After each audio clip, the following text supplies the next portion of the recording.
I'm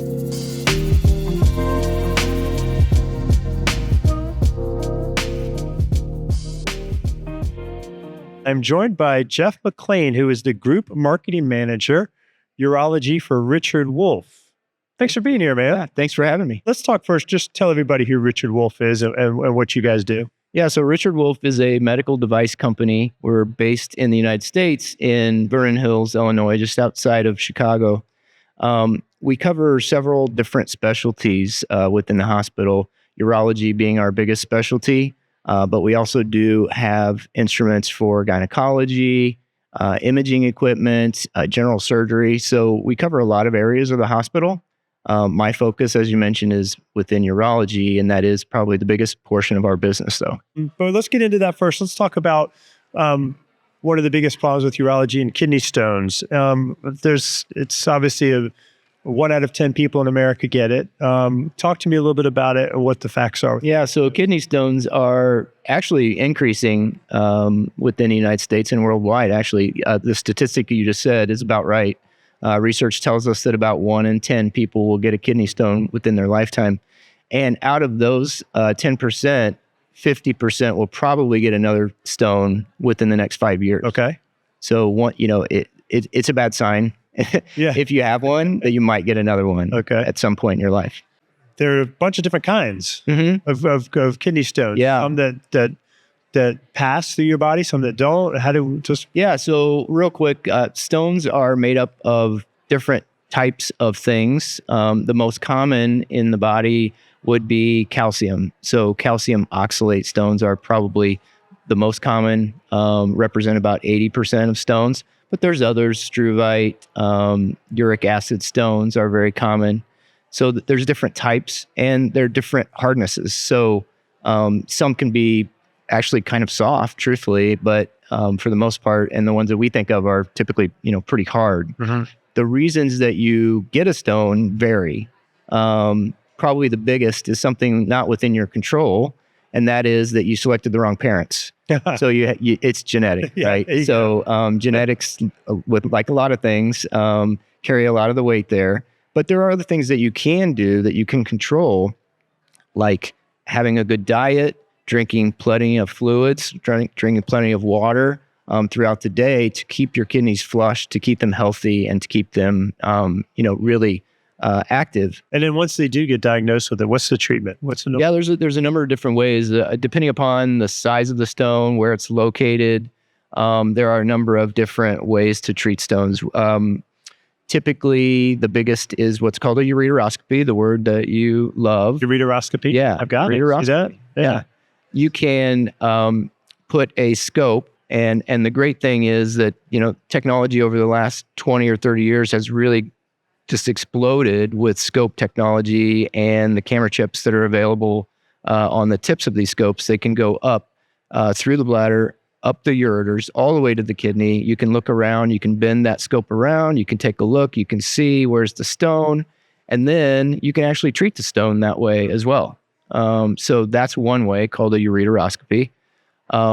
Depending upon placement of the stone and size, they may actually have to go in through the flank of your body. Okay. And they do that with a big needle that will kind of poke you. You are unconscious when this happens, yes. So don't worry about that. Hopefully so. You would be unconscious for the ureteroscopy as well, by the way. Okay. That would be very painful.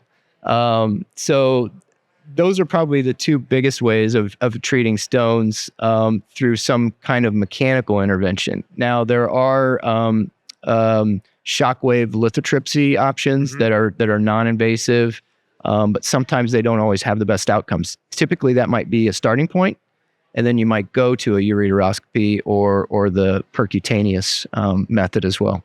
And now I know that there is what you're really here to talk about is the new quote unquote sheriff in town, the new hybrid scope that you guys have developed, the Richard Wolf. Can you talk to me about that? Yeah, we're pretty excited about the scope. It's very different. There are a number of different scopes on the market, and so I'll break this down into flexible scopes, which are the ones that will go all the way up to your kidney.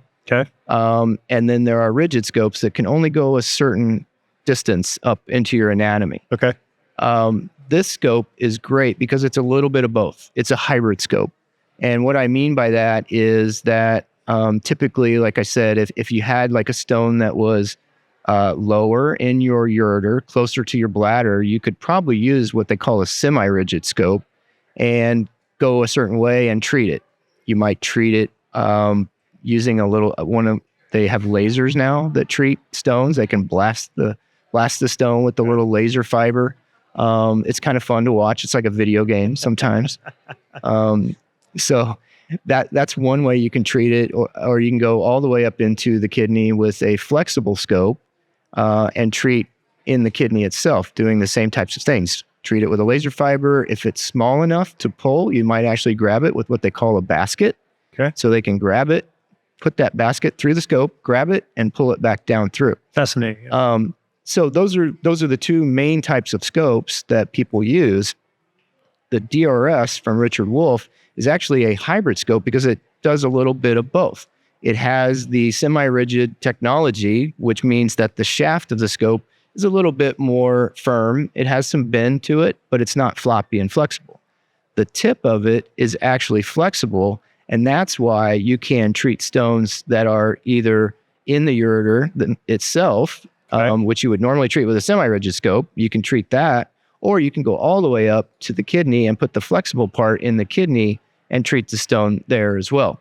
It eliminates the need for a semi-rigid scope. It eliminates the need for a standard flexible scope and covers both. And the other great thing about this scope is that it is a single-use scope. Okay. So it's disposable at the end of the day. You don't have to worry about reprocessing it. You don't have to worry about infection in your patients. It comes as a sterile single-use scope, and you use it one time and then get rid of it. So it's kind of like a game changer in that world. I mean, to have one scope that can do both things. It really is. And that's why we say it's the best of both worlds is what we call it. That technology is just fascinating to me because we're talking about like, what's the width of this thing that goes? Yeah. So this is it's a 8 French scope, which that means it's about 3.5 millimeters. Yeah. And you've got a camera in there. Right. You've got a working channel. You've got, irrigation flowing through there. You've got you got the camera lens itself, right. Plus you've got lights on there as well, kind of flashing on it. So unbelievable. yeah. If you think about it, prior to having these options with flexible scopes and things, a lot of patients were being cut open. And, sure. That's just something you just don't do. You want to try to avoid. You definitely want to avoid. At all costs. Yeah. How long has this scope been on the market? This scope has been on the market for just over a year. Okay. With feedback from the field? Yeah, people love it. Great. It's great. Our sales team loves talking about this scope. They get very passionate about it. Sure. They have customers that are very passionate. A lot of Vizient customers that are out there using it. We have one Vizient customer that calls it the Swiss Army knife of ureteroscopes, right? Because she can use it for those ureter cases where there's a stone, proximal stones, right. or stones in the kidneys. And she says this scope will do anything. I mean, it returns irrigation. It's a semi-rigid. It's a flexible. I mean, it's got a little bit of everything. And the disposable aspect of it too, I find that fascinating because it really is like a done, get it ready, get a new one. You don't have to worry about any infection like you talked about. You don't have to worry about any of the cleaning or anything. Yeah, and it's the infection. It's kind of the efficiency of having a scope ready to go at all times. Right. If you think about it in the OR, depending upon how many scopes you might have, sometimes doctors will run into situations where they may not have a reusable scope ready to go because it's in their sterile processing department, which means you've got to pay somebody in sterile processing to do it. You've got to pay for all the chemicals that are being used to clean scopes. You got to worry that it's getting clean. Is this causing any infections within our patients?